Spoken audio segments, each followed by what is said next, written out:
Big TV భక్తి సమాచారం WhatsApp ఛానల్లో జాయిన్ అవ్వండి. అన్ని విశేషాలు ఎప్పటికప్పుడు తెలుసుకోండి.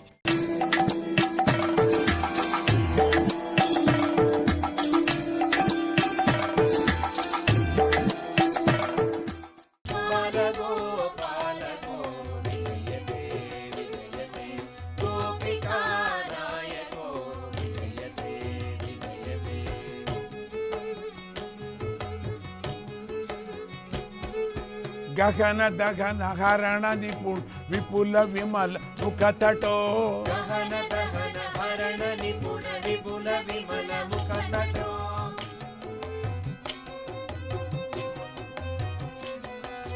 గగర గగన వసతి రసిక లలిత చరణ యుగళకో గహన గహన వసతి రసిక లలిత చరణ యుగళకో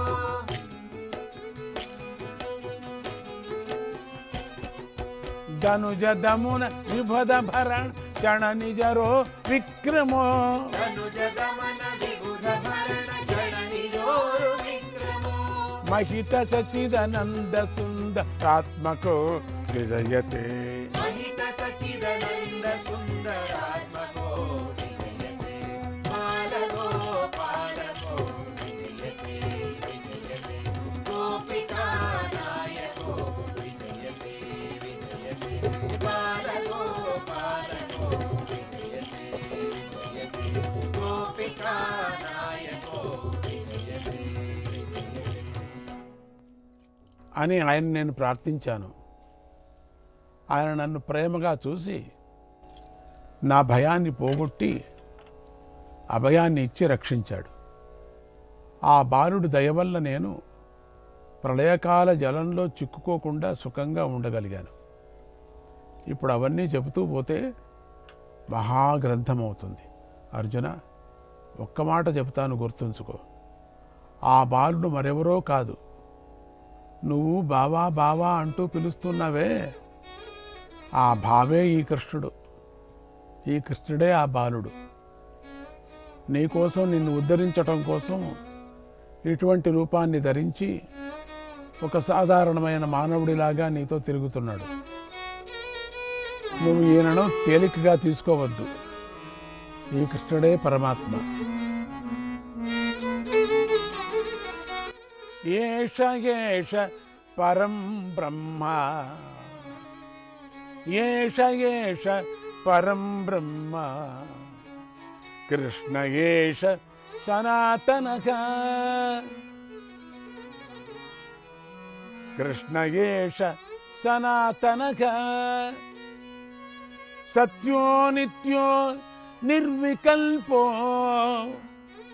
సత్యో నిత్యో నిర్వికల్పో, నిర్గుణోऽసౌ నిరంజనక, నిర్గుణోऽసౌ నిరంజనక. ఈయన లీలలు అపారం. తన భక్తులను ఉద్ధరించటానికై అవతరిస్తూ ఉంటాడు. అంతేగాక సచ్చిదానంద స్వరూపుడై ఉండి కూడా స్వేచ్ఛతో సంసారంలో చిక్కుకున్న వాడిలాగా కనిపిస్తూ మీ వంటి వారి వెనకాల తిరుగుతూ ఉంటాడు.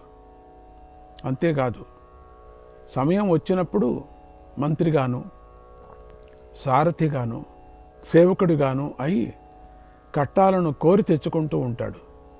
అని ఈ విధంగా దాల్బుడు తనకు కృష్ణుడితో ఉన్నటువంటి చనువుతో పరిహాసం చేసి భక్తి పారస్యంతో ఇలా అన్నాడు: ఓ కృష్ణ, రావయ్యా, నన్ను ఆలింగనం చేసుకో అని కృష్ణుడిని తన సొంత పిల్లవాడిలాగా దగ్గరకు తీసుకొని కౌగిలించుకొని తలపై ముద్దాడి బ్రహ్మానందాన్ని పొందాడు.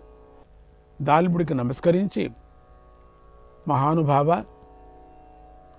తమరు 20 బ్రహ్మకల్పాలను చూసిన వారు, విష్ణు భక్తాగ్రేసరులు. మీరు కాక వేరే విష్ణువు ఎక్కడ ఉన్నాడు? మీరే విష్ణువు. నా కోరికను మన్నించి ధర్మరాజు చేస్తున్న అశ్వమేధ యాగానికి మీరు తప్పక విచ్చేయాలి. మీరు రాకపోతే ఆ యజ్ఞం నిష్ఫలమవుతుంది అన్నాడు. అప్పుడు దాల్బుడు, కృష్ణ, నువ్వు నన్ను స్తుతించకు. ఎందుకంటే స్తుతి వల్ల ఎంతటి సత్పురుషులకైనా గర్వం వస్తుంది. ఆ గర్వం పతనానికి హేతు అవుతుంది. బ్రహ్మాదులకే గర్వాన్ని కలిగించిన నీకు నేనొక లెక్క అన్నాడు. ఇలా వారిద్దరూ మాట్లాడుకుంటూ ఉండగా అర్జునుడు కల్పించుకొని, మహర్షి, మీ మాటలు నాకు కుతూహలాన్ని కలిగిస్తున్నాయి. ఈ కృష్ణుడు బ్రహ్మదేవుడికి గర్వాన్ని కలిగించాడా? ఆ కథ తెలుసుకోవాలని నాకెంతో ఆసక్తిగా ఉంది. దయచేసి ఆ కథను చెప్పండి అన్నాడు.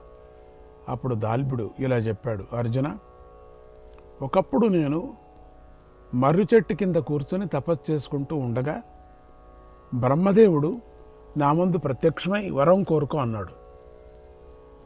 అప్పుడు నేను, అయ్యా బ్రహ్మదేవ, నేను ఇప్పటి వరకు 20 బ్రహ్మకల్పాల్లోనూ 20 మంది బ్రహ్మలను చూశాను.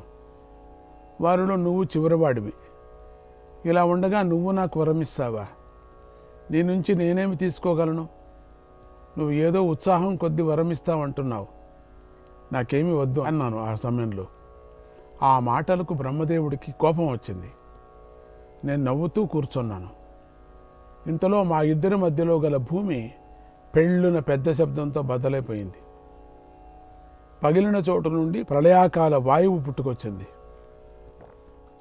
ఆ గాలి మా ఇద్దరిని వేరే బ్రహ్మాండానికి ఎత్తుకుపోయి పడేసింది. మేము ఎండుటాకల్లా ఎగురుకుంటూ వెళ్ళి ఆ బ్రహ్మాండంలో పడ్డాం. మేము అక్కడ మాకు 8 ముఖాలు గల బ్రహ్మదేవుడు కనిపించాడు. కనిపించి, పిల్లలారా, మీరెవరు? ఎక్కడికి పోతూ ఇక్కడికి వచ్చారు అని ప్రశ్నించాడు. అప్పుడు నా పక్కన ఉన్నటువంటి 4 ముఖాల బ్రహ్మ 8 ముఖాల బ్రహ్మకు ఇలా సమాధానం చెప్పాడు, అయ్యా, నేను చతుర్ముఖ బ్రహ్మను, సత్యలోక పాలకుడిని.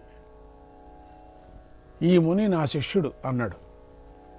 అప్పుడు అష్టముఖ బ్రహ్మ ఇలా అన్నాడు, ఓరి కుర్రకొంక, నువ్వెంత, నీ బ్రతకెంత? నువ్వు బ్రహ్మవి అవ్వటమే ఏమిటిరా? సత్యలోకాన్ని ఏలటం ఏమిటిరా?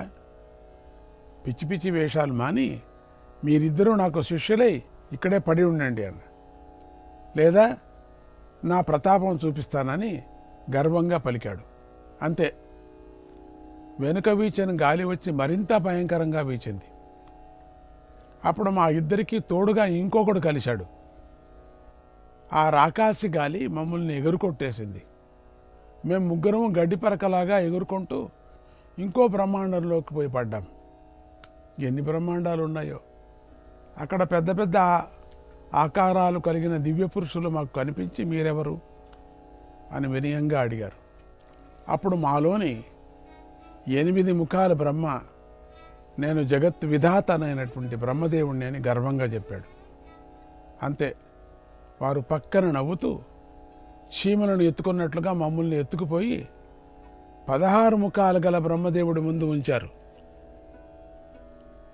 ఆ 16 ముఖాల బ్రహ్మదేవుడు మమ్మల్ని చూసి నవ్వి ఠీవిగా ఇలా అన్నాడు, కొత్త సేవకులు బాగున్నారు. ఇకపై ఈ ముగ్గురు మన లోకానికి బాగా ఉపయోగపడతారు. మీరందరూ వీరి చేత చక్కగా సేవలు చేయించుకోవచ్చు. ఒకవేళ మీ మాటలు కనుక వినకపోతే వీరిని నా దగ్గరకు తీసుకురండి అని ఆజ్ఞాపించాడు. ఆయన అలా అన్నాడో లేదో యథాప్రకారంగా రాకసి గాలి అక్కడికి మళ్ళీ వచ్చింది. మా ముగ్గురితో పాటు ఇక్కడ బ్రహ్మను కలుపుకొని గిరగిరా తిప్పేసింది. ఒకసారి ఎగరేసుకొని పోయి 32 ముఖాల బ్రహ్మ ముందు మమ్మల్ని పడేసింది. అయ్యో, అందరూ ఎంచుకుంటున్నాం ముఖాలంతే. నీది 1 2 3 1 2 3 1 2 3 అని ఎంచుకుంటున్నాం అంతే. ఈ బ్రహ్మగారు వింతగా ప్రవర్తించారు. అసలు మాతో మాట్లాడలేదు. ఆ 32 మేము చెప్పింది వినిపించుకోలేదు కూడా. 32 బ్రహ్మ అసలు మాతోటి చూస్తే కదా పురుగుల్లాగా చూస్తున్నాడు. ఇదిగాక మమ్మల్ని బాగా కొట్టాడు కూడా, చితకబాదాడు. అక్కడ ఉన్న సేవకులను పిలిచి, ఈ కొత్తోళ్లకు బాగా పని నేర్పండి, మీకు తృప్తి కలిగేదాకా బాగా సేవలు చేయించుకోండి అని ఆజ్ఞాపించాడు. ఆయన అలా అన్నాడో లేదో మళ్ళీ రాకసి గాలి రావటం మాతో పాటు ఈ లోకపు బ్రహ్మను కలుపుకోవటం, మేమందరం కలిసి గిరగిరా గిరగిరా గిరగిరా గిరగిట్లు తిరుగుతూ 64 ముఖాల బ్రహ్మమందు పడటం జరిగింది.